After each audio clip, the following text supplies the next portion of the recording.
two-term president of the African Development Bank and long-serving Minister of Finance and Economic Planning of Rwanda, to welcome in conversation with Ed Butler of the BBC. Just by way of preliminary introduction, this is exciting partly because Dr. Kaberuka has such expertise and experience to share on issues of Africa's development, global economic issues, but also because the themes that I think will be picked up today intersect very closely with some of the big areas of work that we are thinking about, writing about, talking about in ODI. Just to touch on three of those themes, economic transformation. It's a big area of work that we are looking at and exploring through a major project, thinking about structural change, productivity enhancement across sectors, agriculture, manufacturing, services, but also productivity within sectors and how to raise jobs, employment prospects, particularly in Africa. With that, a big theme on inclusion, women's economic empowerment and others. There's some work I hope you'll be able to see outside in the foyer looking at the political economy of reform in a changed oil price regime in Nigeria, services sector in Kenya, and work on the National Development Plan in Tanzania. A second big theme is on sustainable infrastructure.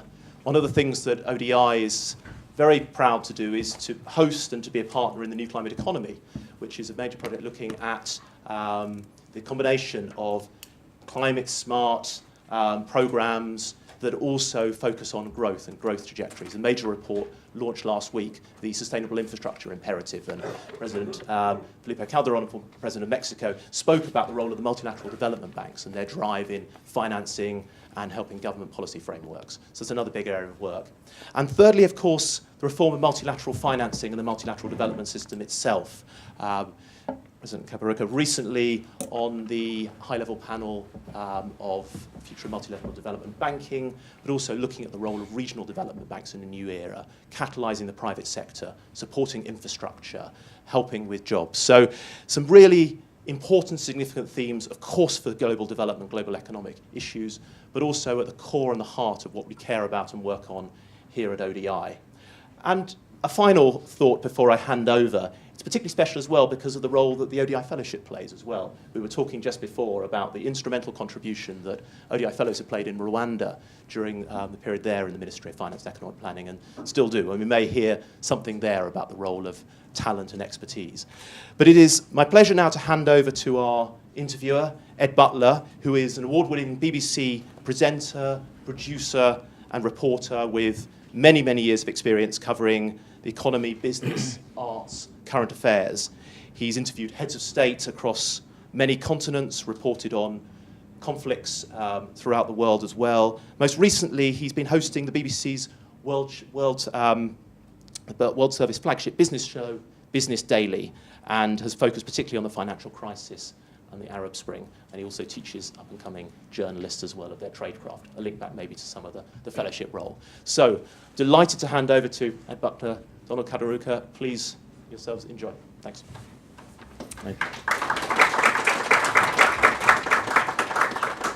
Thanks very much, Ed, and thanks to you all for coming.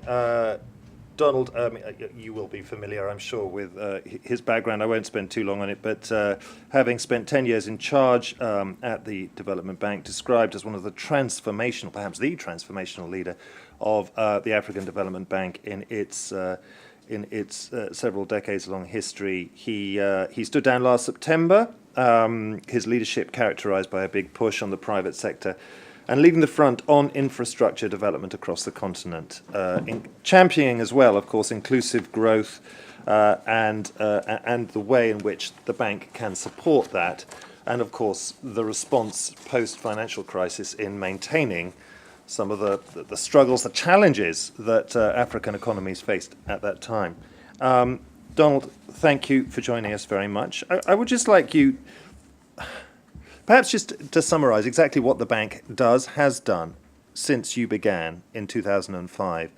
When you arrived in that job, paint for me the challenges, the weaknesses, effectively, that the bank was facing at that time that you saw as the priorities to change.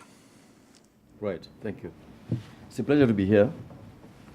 But let me begin by emphasizing the point made by your acting director, about the important role played by ODI fellows across the world. They're often described as young, inexperienced, but in my own experience working with them, they were a tremendous asset to the country. And I know I speak for many of my colleagues that I hope this program can be expanded across the world, because it's extremely valuable. Now, to your question. I came into office in 2005, and rewind, in 2003 or 4, Tony Blair had described Africa as the skull and the conscience of the world. Put in place a commission on Africa. The G8 had met in Gleneagles and put in place this big program to double aid to Africa, cancel African debt, and so on and so on.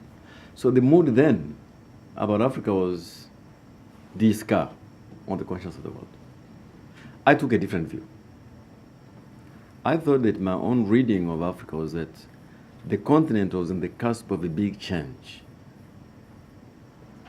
which perhaps was going unnoticed.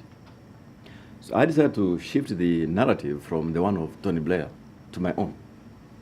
That this is a moment of potential transformation of the continent. And so ask the question, what is it that the bank can do to show that indeed the continent is on the cusp of change? So number one, I decided that I'm going to demonstrate that Africa is not such a risky place after all. So we multiplied financing to businesses from $400 million a year to $2.8 billion a year, lending money to businesses. And lo and behold, after a few years, I could see that the leveraging effect was 1 to 6. So demonstrate that Africa is not such a risky place after all. That was my first thing. Number two, it was, what do we do to reduce the risk and cost of doing business? And I concluded that the most important thing then was infrastructure, especially cross-border infrastructure, to expand the markets in the continent of Africa. Improving roads, railways. Roads, energy, digital, whatever it is. The third and last was about how do we handle these pockets of conflict, which often not only trap millions inside their own countries, but have huge spillover effects, huge neighborhood effects on other countries. So we had a special program to deal with the fragile states. So, to summarize, I came into office at a time when the mood on Africa was gloomy, a bit like now. And I decided to shift the narrative to another direction. And I think we made the right choice. But the shift that occurred over the last decade, some will argue, took place because commodity prices shot up.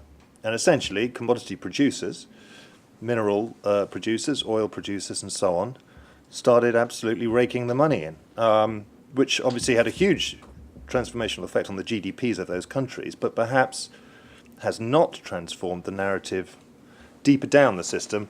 Now that prices have dropped again, perhaps the plight of the poor, for example, in the continent has not been radically changed. Let's talk about that. Let's talk about that. If I was the government of Kenya, when the oil prices were up there and spending $1.8 billion on oil imports, and now I'm spending half the amount, $910 million, I'd be laughing all the way to the bank, am I not? So there are many countries in Africa actually who are seeing huge benefits from the decline in oil prices. Less pressure on the currencies, less pressure on the, on the balance of payments, and more fiscal space to invest in infrastructure, education, health. And these are the large majority. The countries who have to adjust to lower commodity prices are very few in number. The like of Nigeria, Angola, Chad, and the rest of them. And they have to adjust. And they have room to adjust. In the case of Nigeria, just begin with subsidies.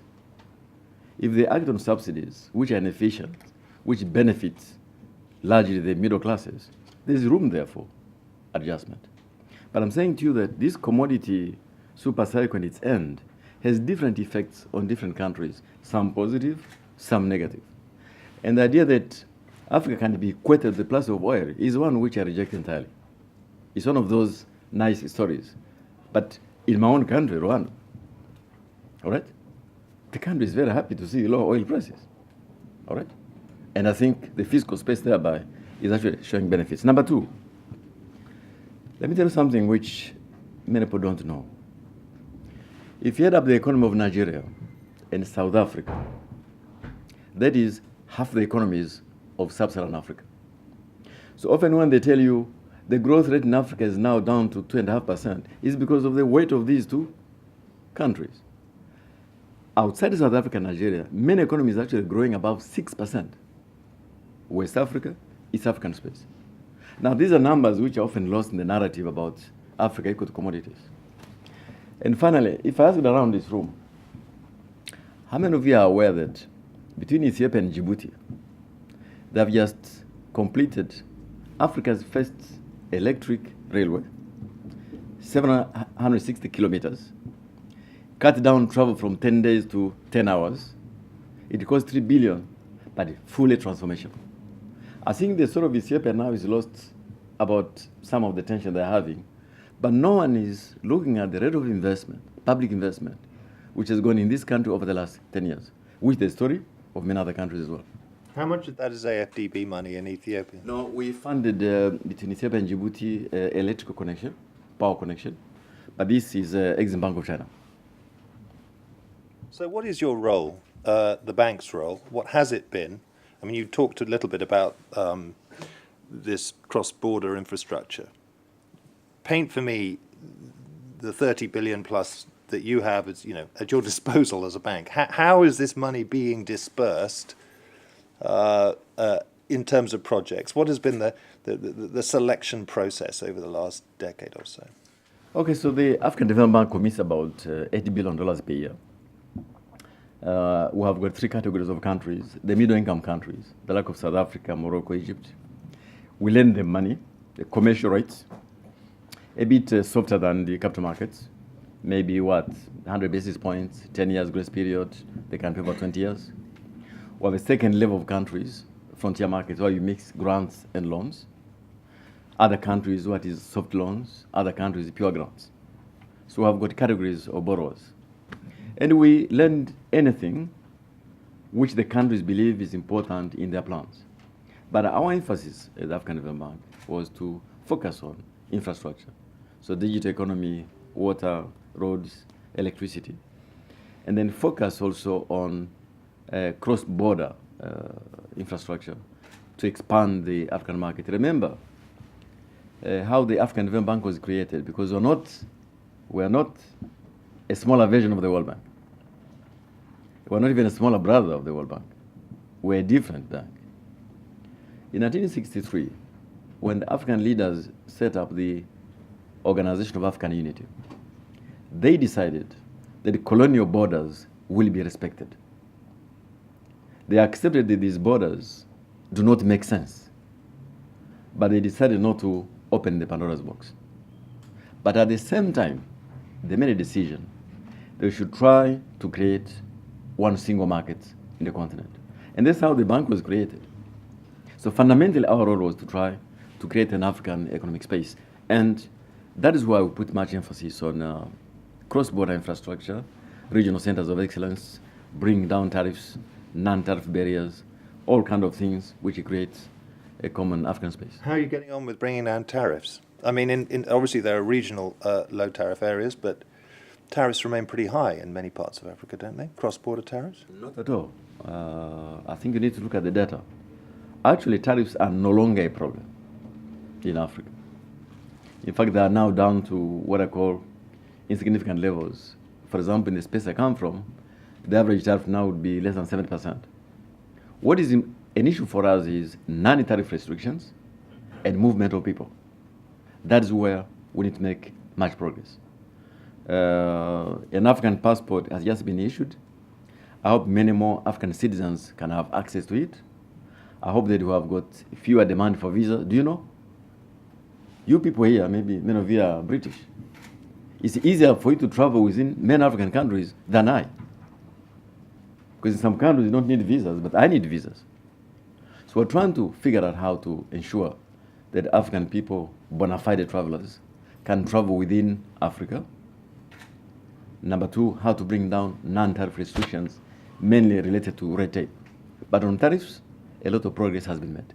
There has been a criticism of the AFDB, has there not, that when you lend, you have been forced to lend to the, not perhaps AAA rated, but the higher rated countries, the Kenyas, the Nigerias, the countries that actually can possibly borrow from the private markets themselves. When it comes to a Niger or, I don't know, a poorer country, a country with more, frankly, development problems, it's been harder for you to make the loan because of the risk of default. It's a conversation you must have with the shareholders of the bank, because remember, we're a bank. So shareholders subscribe to the capital. They want their money to be safe. And so it was my role as the president to look after shareholders' money. We're not the Red Cross. So there are countries where we concluded that their borrowing capacity is limited, and we give them a bit more grants. But the grants will have to raise money from the lack of DFID and others.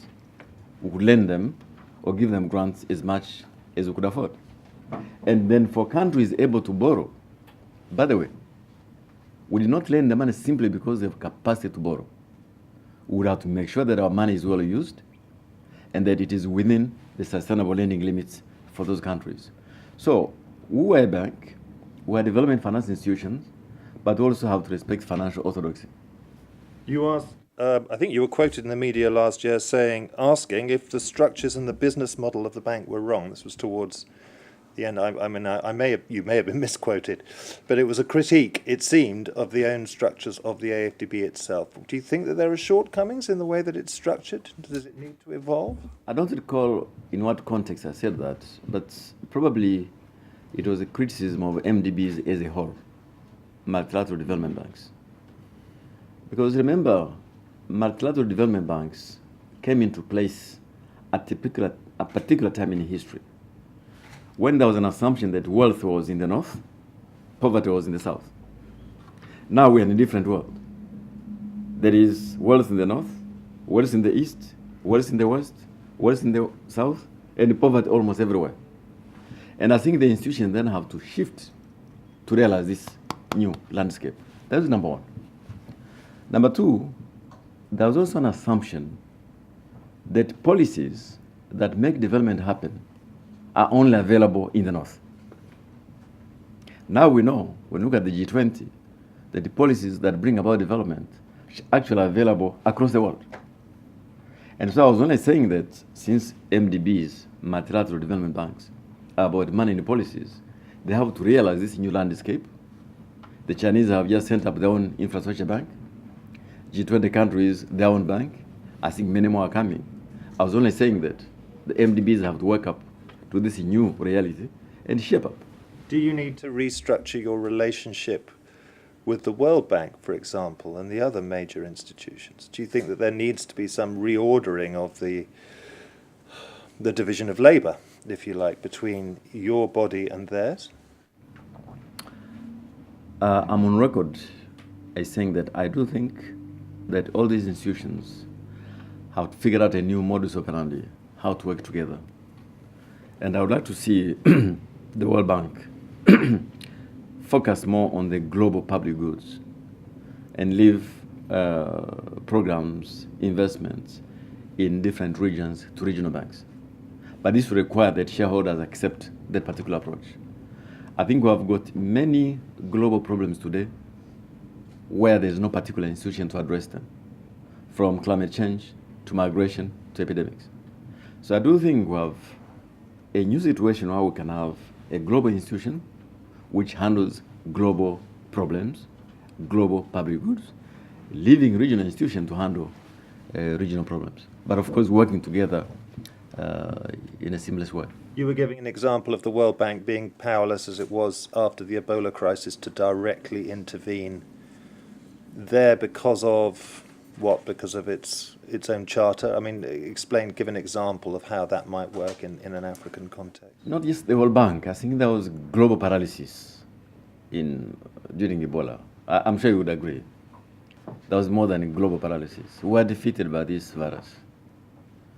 And even in our case, remember the money of these institutions is allocated to a country.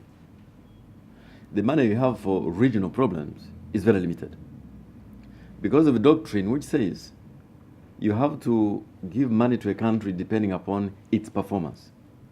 So when you have a regional problem, a regional public good, or regional public bad like Ebola, these institutions have no instruments.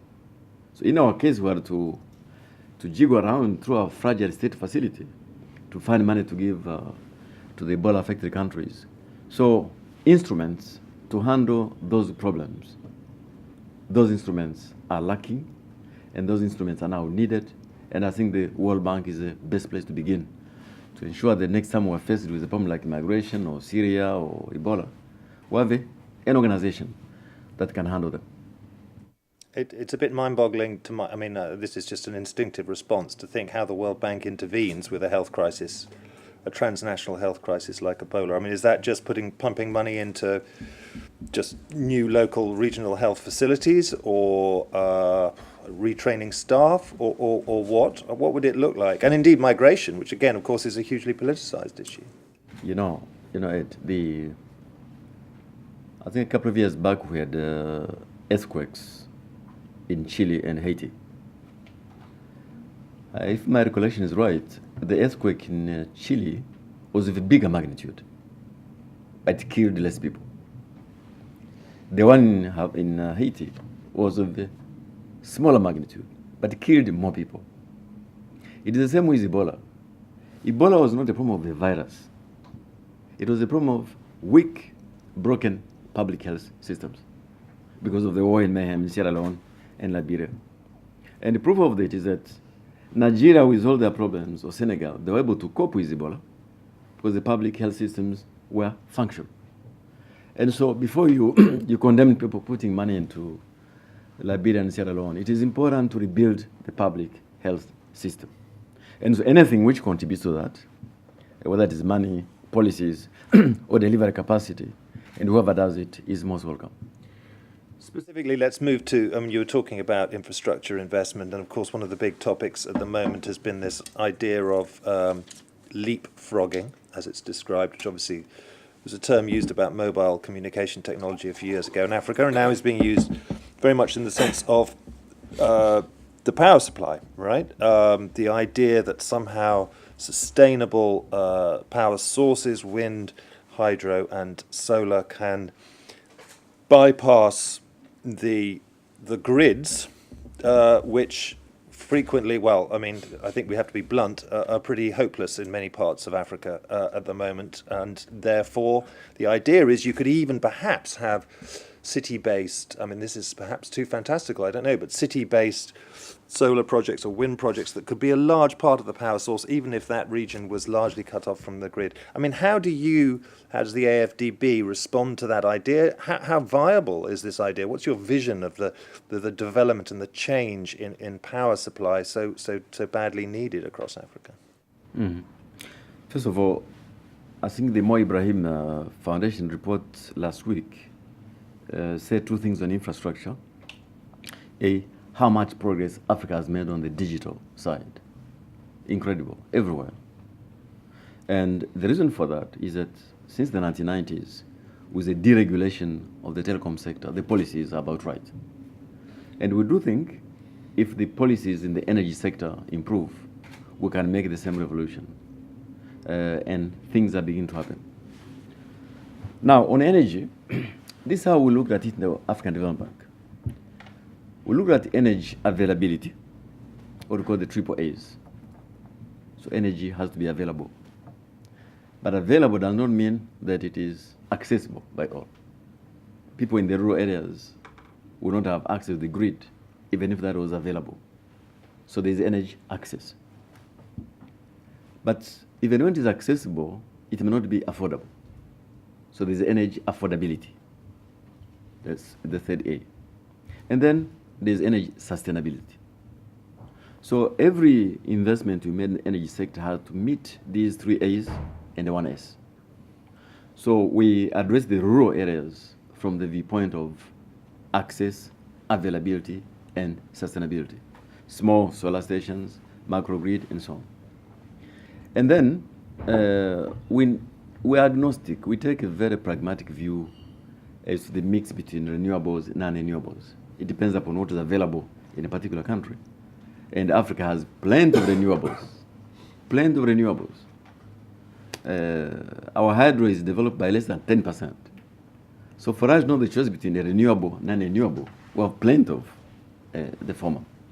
But it's important that the access and affordability issue is also addressed.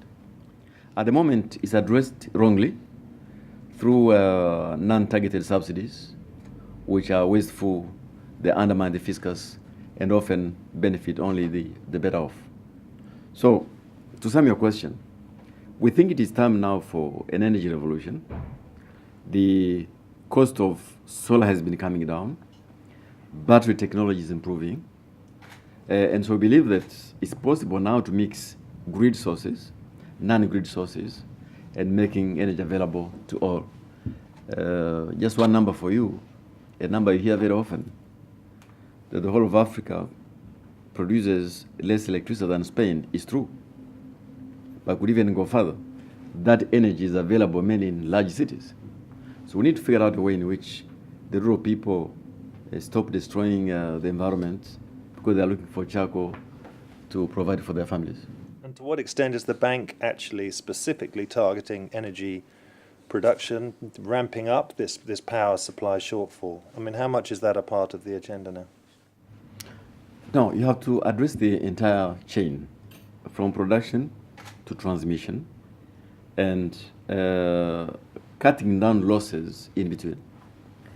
Do you know that in some countries, because of inefficiency of the national off-takers, power can be produced and 40% of it is lost.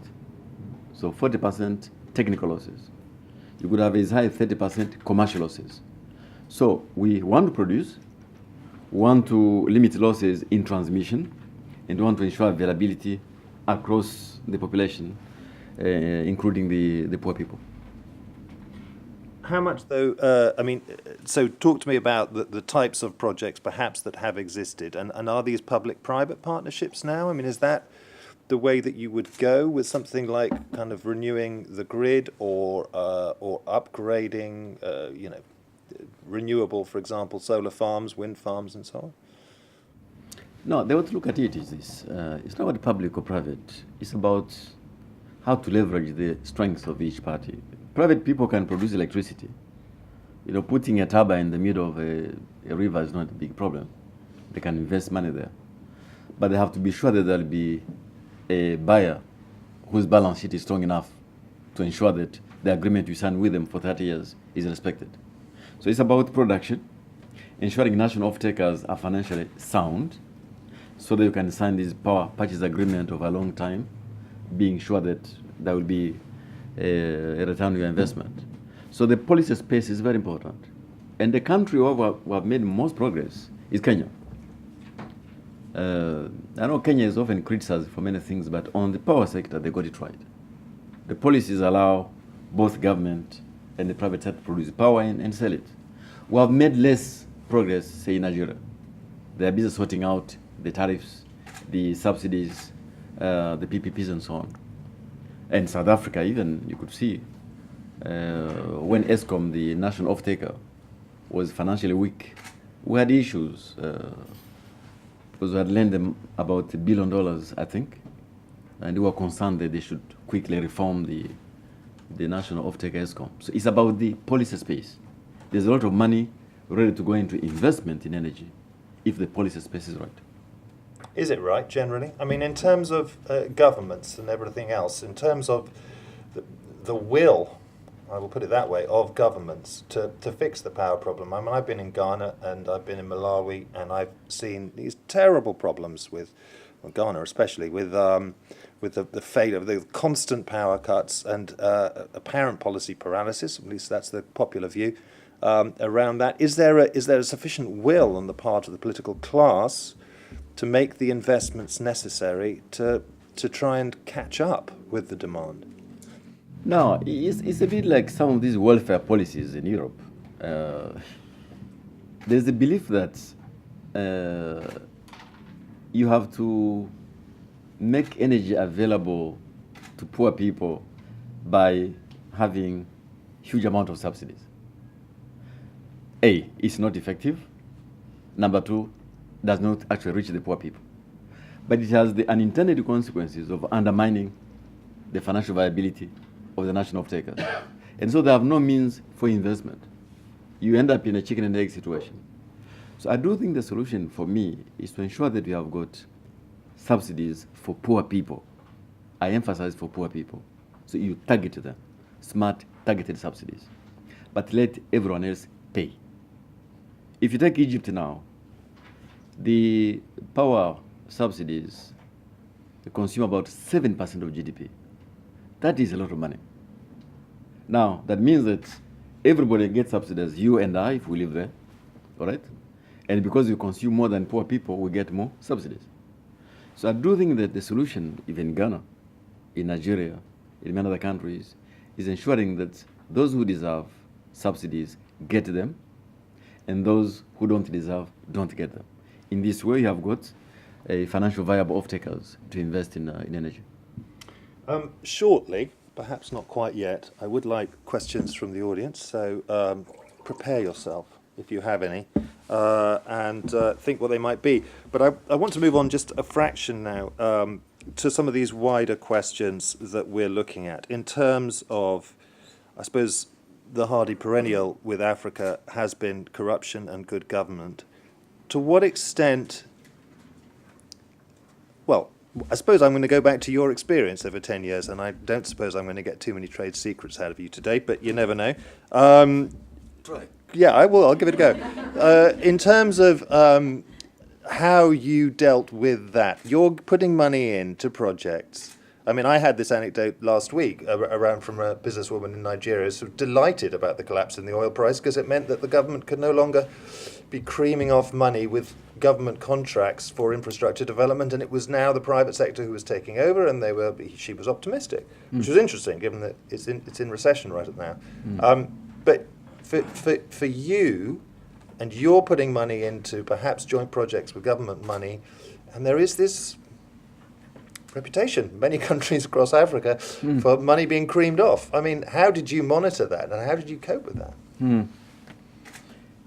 Well, it's a secret, but I'm going to give you one secret for sure. Oh, go on. Business people have told me that given a choice of investing in Russia or in an African country with which you're familiar, they'll go to that African country anytime. But they say in Russia, not only are you ripped off, you're not even sure that if you go to court, you'll ever get out.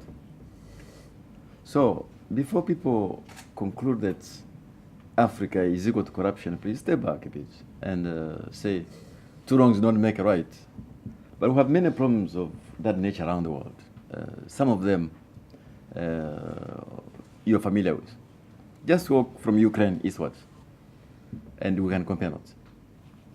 But that's not to excuse the case you have just made. We begin from the viewpoint when we're handing over money that we have got two objectives. Our money must be put to good use for what it was intended, not diverted. So we have that fiduciary responsibility. But number two, we must get results. So it's a combination of a fiduciary responsibility, our money must be safe, and number two, results. We want to get outcomes, and the two go together. Have you ever been aware of money being siphoned off in projects that you were directly involved in, without naming names? Well, I can tell you that the MDBs as a whole have done quite a very good job on this. Because inside our institutions, we set up systems, anti-corruption systems, whereby we work together. So if a company, for example, try to offer bribes in a particular country, in a project of the African Development Bank, would then come together, all of us, the Asian Bank, Inter-American, the World Bank, and you cross-bar that particular company. It could never get contracts from us or from those other institutions. And so everybody touching our money knew that they had to respond to very high standards. And thank God we never had serious issues with corruption in our projects. Away from corruption, one of the issues, of course, part of the Sustainable Development Goals, the Millennium Development Goals before it, has been the role of women and girls in the economy, considered very important, of course, around the world. When economies wish to develop, they need, just from a purely self-interested economic perspective, to have women and girls far more involved. And obviously some countries in Africa are still struggling on those specific goals. How does the bank play a part in that transformation? First of all, a good story is that on the MDGs as a whole, I think two things on which I feel very proud as an African is that two particular goals where we have made a lot of progress involved both gender. Number one is a reduction of infant mortality, the fastest in human history, in a space of 15 years. Number two, it is access to education by all children, boys and girls, which now, thank God, progress has been made. We still have 30 million children in sub-Saharan Africa out of school, both boys and girls. That is a number which keeps me awake at night. But with the exception of the Sahelian region, where for different reasons, young girls cannot go to school, they got married off early, 13, 14 years. By the time they are 30, they have over 7 children. An issue we're struggling with, where the birth rates are still some of the highest in the world.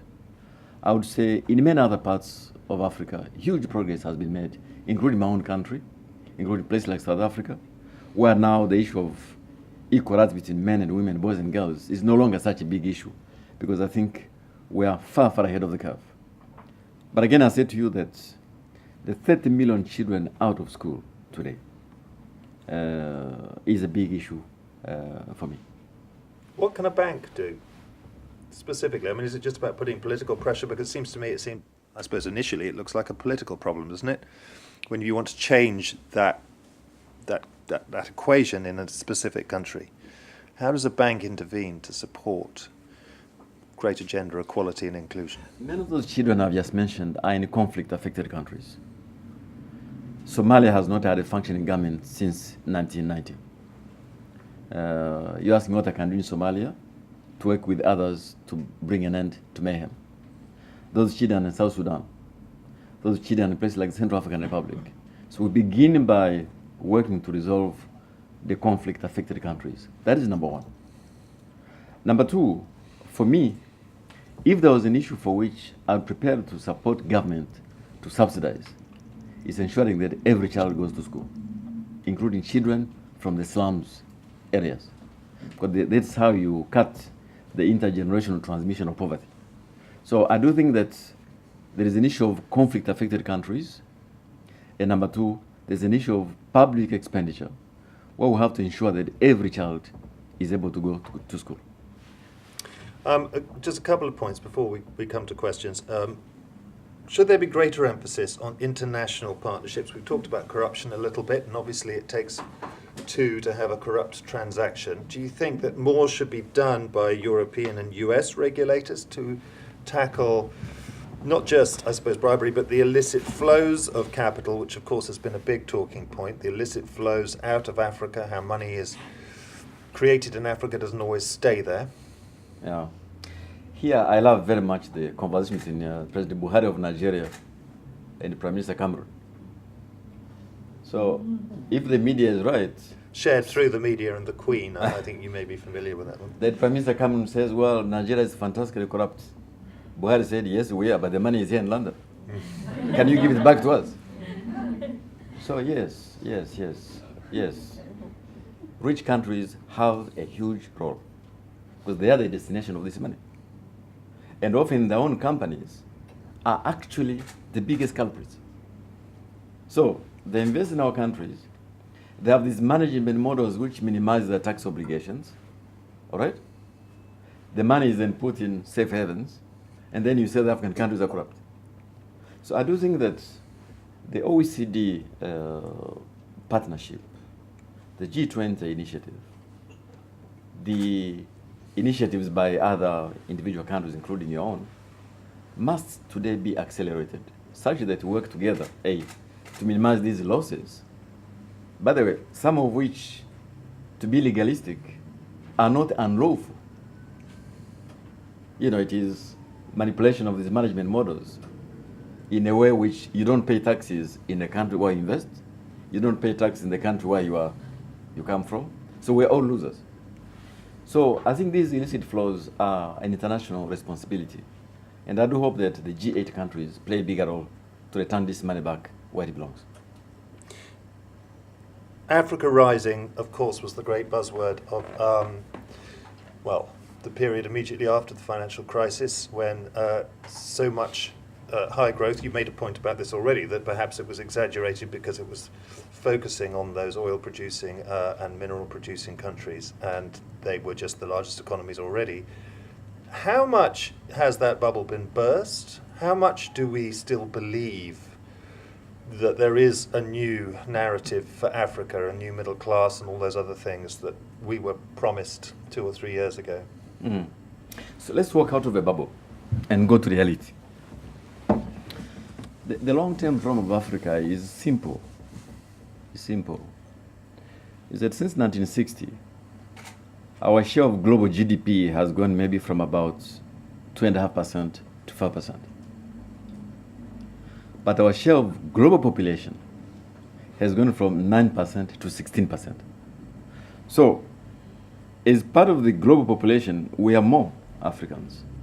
But as part of the global wealth, our share is very small. That is simple. As simple as that. Now, I'm not looking at the short-term trends in the oil prices. That is for newspapers. But there is a reality which will not go away. That over the next 30 years, all parts of the world will be having an aging labor force, except Africa and the Middle East. That is a fact, and it won't go away. And so the world will need educated, healthy Africans and Middle East to produce global wealth. And that is a fact which will influence African trends for a long time. It's a huge jobs challenge as well for Africa, though, isn't it? I mean, unemployment remains. I come to that. Actually, those with the job challenge are the aging population. Because you can increase the retirement age to 80, but at some point, Europe will need workers. That is a fact. And so that's why I think that the conversation now about migrants, often confused with refugees and vice versa, which I think is a huge misnomer, should return to how can we have a conversation between the younger parts of the world, the older parts of the world, on this migration issue. So that together we can see how Europe can benefit from a prosperous Africa and vice versa. And that requires us to shift the narrative. Not from Africa rising or falling, it's about, given these long trends in demographics, how can we work together for global prosperity?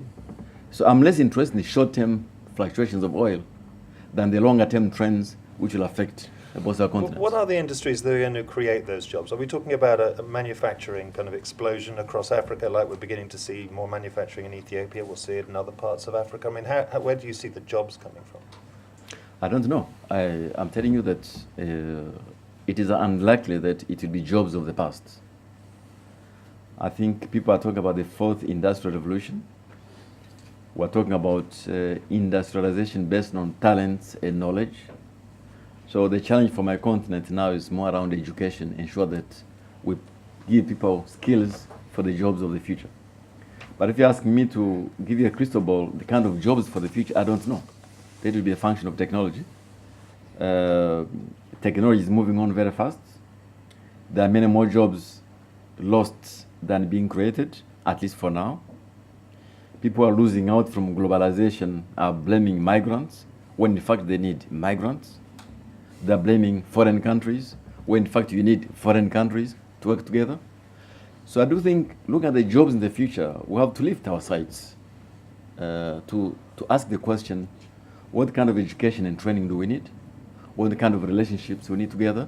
So that we can produce jobs both in Europe and Africa and Asia and elsewhere. I would like now people to stick their hands in the air if they have questions, and just wait a minute while a microphone finds its way towards you. I'll take 2 or 3 in one go, and then we'll hopefully get some more. So yes, sir.